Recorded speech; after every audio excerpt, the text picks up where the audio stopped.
Week 3 with the girls. As you can see, we have an updated living space and a new location. Our reason for doing this was that they're right around 2 weeks and a few days, their space indoors was starting to get really cramped. So they were wanting to run laps and fly and be a little more wild, and the space was just feeling too small.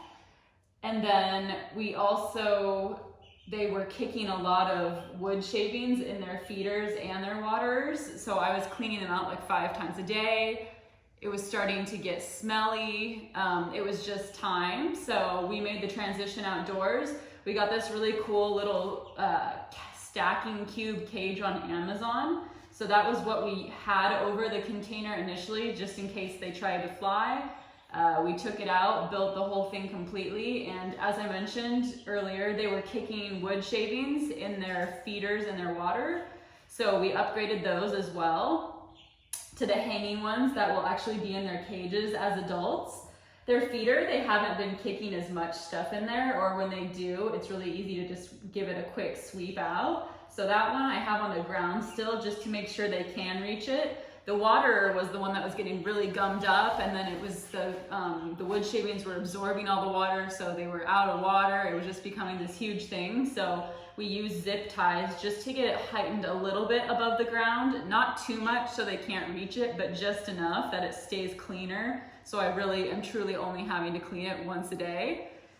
I'm still doing apple cider vinegar in their water once a week. So now that they've got a bigger water, every Wednesday I'm doing a tablespoon of apple cider vinegar. It's supposed to be really good for their digestion and keep them healthy. So back to the 2 weeks we had with them indoors. I personally would suggest, if you have the ability to have the chicks inside for the first 2 weeks, to do it. It made me feel a lot more comfortable knowing where they were at all times, being able to just walk by and take a peek and make sure they were okay. The ones that had pasty butt, sometimes I would have to do it multiple times a day. Towards the end, I was having to clean their feeders and their waters out multiple times a day, 3 to 5 times a day. So it was a lot easier and more convenient for me to have them indoors, not to mention it's easier to control the temperature.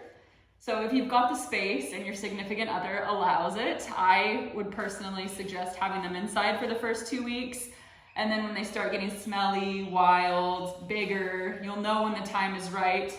Move them to a transitional space such as this, and then they'll be in here until we make a big move out to the coop, which we got some really exciting news this week. We got our coop permit approved by the city. So do make sure that if you are getting backyard chickens in an urban area, that you check with the city to see how many hens they allow and if you need a permit for your coop. Our city requires a certain amount of space per hen. They only allow 5 hens total, so we're maxing out. And they require a permit. So we finally got all of that finalized this week, and then we also got our coop plans finalized. So we're having a local Canadian company build the coop for us.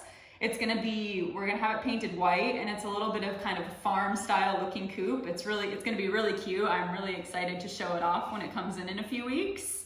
The girls we've gone outside twice now, so it's a lot of work getting them outside because I have to they're starting to get faster, so when I go to grab them, they're not just standing there like, what's going on, they're actually avoiding me now. So it's hard to get them all into a bin to get them outdoors. So what I do is I transition them into a little plastic bin. I put a little piece of cardboard on it to make sure they can't fly away. And then I actually pick this up because it's not only attached, but zip tied to reinforce it.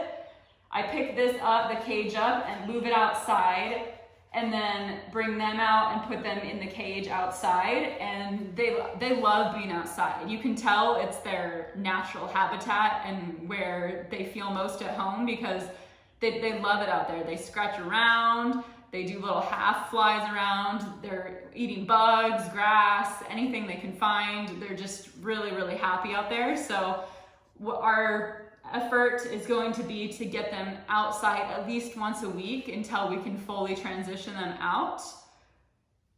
Some of the main treats, or really the only treats that they've gotten this far, is bugs. We have actually found quite a few bugs in our garage. So we've been feeding them bugs, and then outdoor, whatever they're eating outdoors, but all we've really been giving them so far is bugs, because bugs have, you know, dirt, grit, whatever with it. So I'm not super comfortable giving them real treats like vegetables, fruits, that kind of thing until they're outdoors permanently, just so I know they're getting what they need in their diet to balance out the goodies that I'm giving them. So that's kind of where we stand on that. If you are going to give them bugs and you have 5 of them, I suggest trying to collect 5 bugs instead of just putting 1 in there, because they go crazy. They fight over it, they chase each other, they squawk, they try to steal it. It's a bit funny, but then it's also a bit intense. So give them 1 bug to see what happens, and then know for the next couple times to collect as many bugs as you have chickens, just to make it a little more fair. Yeah, I think that's about it for week 3. We'll do a zoom in and a close up so you can kind of see where they're at development wise. Their little wings are really coming in. Their little tails are coming in, and then some of them, like this little gal sitting down, you can see has a stripe of feathers growing in on her mid back. You can tell because she's sitting down and her wings are relaxed that her little back is feathering out too. We do have one of the girls that seems to be developing more quickly than the others, and also looks lighter in color. So we're not sure if the girl that's lighter in color, it's because she's developing more quickly, or if it's possibly because it's a rooster. When they're sexing chicks, it's only like 90% accurate. So it's possible we did end up with a rooster. And 4 of the girls look pretty similar in color, and then one of them is a bit lighter, which roosters are lighter in color. So we'll kind of see how it all plays out. If we do end up with a rooster, we've got a few plans as what we would do with the rooster, because we're not allowed to have one in the town. And even if we were, it's not really something we're wanting to sign up for. We're not looking to hatch more baby chicks. We're just looking for eggs. So we don't really want to deal with all that would come with a rooster. But yeah, that's all for week 3, and we will see you next week.